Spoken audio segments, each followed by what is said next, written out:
أشهد أن لا إله إلا الله وحده لا شريك له وأشهد أن محمدًا عبده ورسوله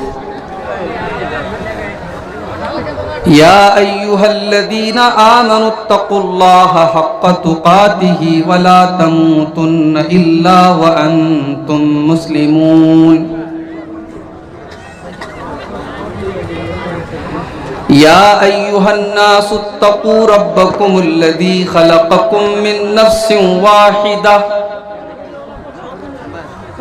وخلق منها زوجها وبث منهما رجالا كثيرا ونساء واتقوا الله الذي تساءلون به والأرحام إن الله كان عليكم رقيبا يا أيها الذين آمنوا اتقوا الله وقولوا قولا سديدا يصلح لكم أعمالكم ويغفر لكم ذنوبكم ومن يطع الله ورسوله فقد فاز فوزا عظيما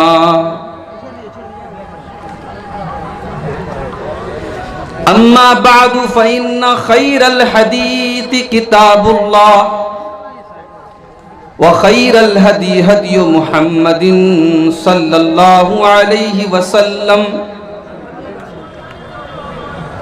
وشر الأمور محدثاتها وكل محدثة بدعة وكل بدعة ضلالة وكل ضلالة في النار أعوذ بالله من الشيطان الرجيم بسم الله الرحمن الرحيم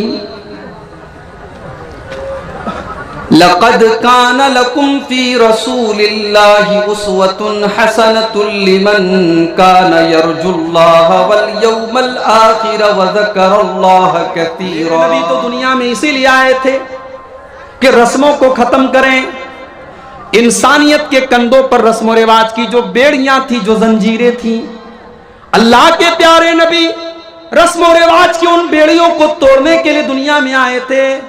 جب اللہ کے نبی دنیا میں آئے تو ایک رسم یہ بھی تھی کہ لڑکیوں کو لوگ اپنے گھروں میں پیدا ہونے کو حقیر مانتے تھے۔ لڑکیاں پیدا ہوتی تھی تو عرب کے اندر بہت سارے قبیلے ایسے بھی تھے جو لڑکیوں کے پیدا ہونے کے بعد ان کو زندہ زمین میں دفن کر دیتے تھے۔ لڑکیوں کو بوجھ مانا جاتا تھا، لڑکیوں کو کلنک مانا جاتا تھا۔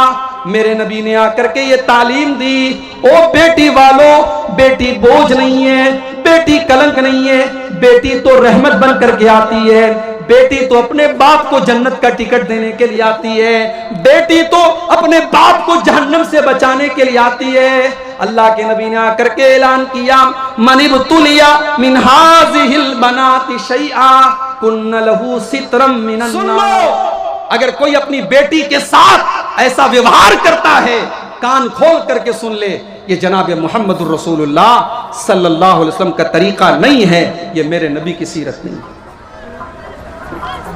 میرے نبی تو اپنی بیٹیوں سے اتنا پیار کرتے تھے۔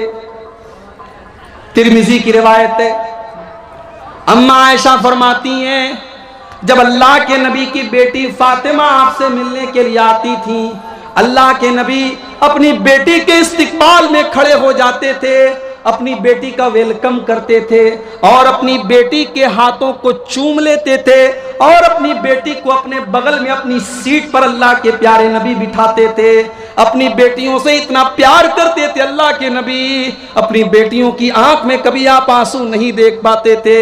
حضرت زینب رضی اللہ تعالیٰ عنہ جب اپنے شوہر کو چھڑانے کے لیے اپنا ہار لے کر کے آتی ہیں اور مسلمانوں کو وہ ہار دیتی ہیں جو حضرت زینب کو ان کی شادی کے موقع پر ان کی ماں نے دیا تھا، جب اللہ کے رسول کے سامنے وہ ہار لایا جاتا ہے، اللہ کے نبی کی آنکھوں سے آنسو بہنے لگتے ہیں۔ اللہ کے نبی کے دل کو تکلیف پہنچتی ہے کہ آج میری بیٹی کو اپنے شوہر کو بچانے کے لیے وہ ہار دینا پڑ رہا ہے۔ اللہ کے نبی صحابہ سے کہتے ہیں کہ ہو سکے تو زینب کا ہار واپس کر دو اور ابو العاص کو رہا کر دو۔ صحابہ کرام نے حضرت زینب کو وہ ہار واپس کر دیا۔ میرے نبی تو اپنی بیٹیوں سے اتنا پیار کرتے تھے کہ اپنی بیٹیوں کی آنکھ میں آنسو نہیں دیکھ پاتے تھے۔ آپ کی سب سے چھوٹی بیٹی حضرت فاطمہ، آپ ان کی شادی کرتے ہیں حضرت علی کے ساتھ۔ آج ہماری لڑکیوں کے اچھے اچھے رشتے آتے ہیں، ہم ٹھکرا دیتے ہیں۔ لڑکا مولوی ہے، لڑکا حافظ ہے، 5-10 ہزار روپے مہینہ کما رہا ہے، ہماری بیٹی کو عیش و آرام سے نہیں رکھ پائے گا۔ میرے پیارے بھائیوں، کب تک آپ دنیاوی چیزوں کو ترجیح دیں گے اور کب تک آپ دینداری کو پسے پشت رکھیں گے، دینداری کو آپ قربان کریں گے؟ کب تک آپ ایسا کریں گے؟ اللہ کے نبی نے اپنی سب سے لاڈلی بیٹی حضرت فاطمہ کی شادی حضرت علی کے ساتھ کی، اور معاف کیجئے حضرت علی کے پاس کوئی سرکاری نوکری نہیں تھی، کوئی بڑا بزنس نہیں تھا، کوئی بہت بڑی پراپرٹی نہیں تھی، بلکہ جب اللہ کے نبی نے اپنی بیٹی کی شادی کی تو حضرت علی کے پاس تو اپنا ولیمہ کرنے کا انتظام بھی نہیں تھا، اپنی بیوی کو مہر دینے کا انتظام بھی نہیں تھا۔ وہ تو اللہ کے رسول نے ان کو مشورہ دیا کہ جاؤ تم اپنی زرہ بیچ کر کے آؤ، اور اس سے انہوں نے ولیمہ کا انتظام کیا اور اپنی بیوی کو مہر دینے کا انتظام کیا۔ اللہ کے رسول نے اپنی سب سے لاڈلی بیٹی کی شادی حضرت علی کے ساتھ کی، جو پیسے والے نہیں تھے، جو بہت خوبصورت نہیں تھے، بہت دولت مند نہیں تھے، مگر کیریکٹر بہت اچھا تھا، اخلاق بہت اچھا تھا، دیندار تھے اور نبی کے چہتے تھے، نبی کے لاڈلے تھے۔ نبی نے اپنی لاڈلی بیٹی کی شادی حضرت علی کے ساتھ۔ میری پیاری ماں بہنوں، اگر آپ نے اپنی بیٹی کے لیے کسی راجکمار کو چن کے رکھا ہے، ذرا اس حدیث کو اپنے سامنے رکھنا۔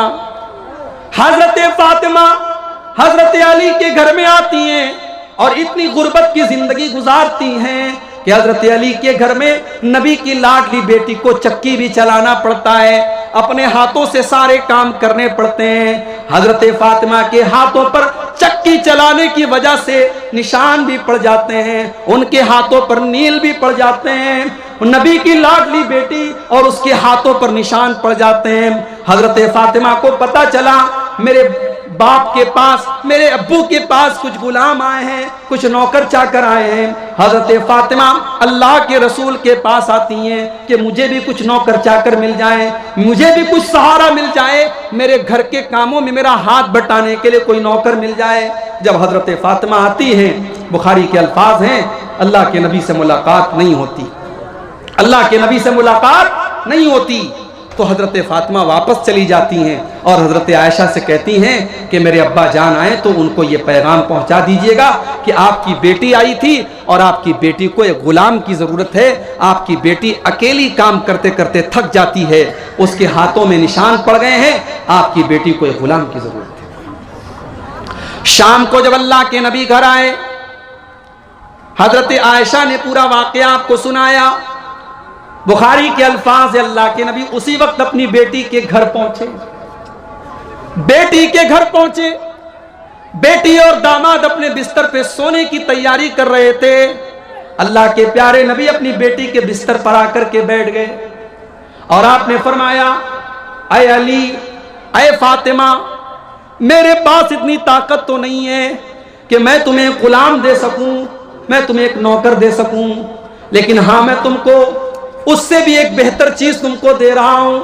اذا اویتما الی فراشکما، اے میری بیٹی اور میرے داماد، جب تم بستر پہ سونے جایا کرو تو 33 بار تم سبحان اللہ پڑھ لیا کرو، 33 بار تم الحمدللہ پڑھ لیا کرو، اور 34 بار تم اللہ اکبر پڑھ لیا کرو۔ تمہیں کسی نوکر کی ضرورت نہیں پڑے گی، تمہیں کسی نوکرانی کی ضرورت نہیں پڑے گی، یہ تسبیح تم پڑھ کے سو جاؤ، تمہاری ساری تھکاوٹ دور ہو جائے گی، تمہاری ساری تکلیفیں دور۔ نبی کے زمانے میں ایک رسم یہ بھی تھی کہ کوئی کسی لڑکے کو اگر گود لے لیتا تھا تو وہ اس کا سگا بیٹا مان لیا جاتا تھا، گود لینے والا لڑکا سگا لڑکا مان لیا جاتا تھا، اور جو عورت کسی لڑکے کو گود لے لے وہ عورت اس لڑکے کی ماں مانی جاتی تھی۔ اس کے جو اور بچے ہوتے تھے، اس جس بچے کو گود لیا گیا ہے اس کے بھائی بہن مانے جاتے تھے۔ اسلام نے اس رسم کو کنڈیم کیا، اسلام نے اس رسم پر پابندی لگائی اور اسلام نے اس رسم کو غلط قرار دیا، اور اللہ تعالیٰ نے قرآن کی آیت نازل کی وَمَا جَعَلَ أَدْعِيَاءَكُمْ، اللہ تعالیٰ نے تمہارے منہ بولے بچوں کو تمہارا سگا بیٹا نہیں بنایا۔ تم نے جس کو گود لے لیا، جس کو تم نے منہ سے کہہ دیا یہ میرا بیٹا ہے، وہ تمہارا سگا بیٹا نہیں ہو سکتا، اللہ کی نظر میں وہ تمہارا سگا بیٹا نہیں ہے۔ اب ذرا غور سے سننا، میں جو بات آپ سے کہنے جا رہا ہوں۔ اللہ کے نبی نے حضرت زید رضی اللہ تعالیٰ عنہ کو اپنا منہ بولا بیٹا بنا لیا۔ یہ حضرت زید کون تھے؟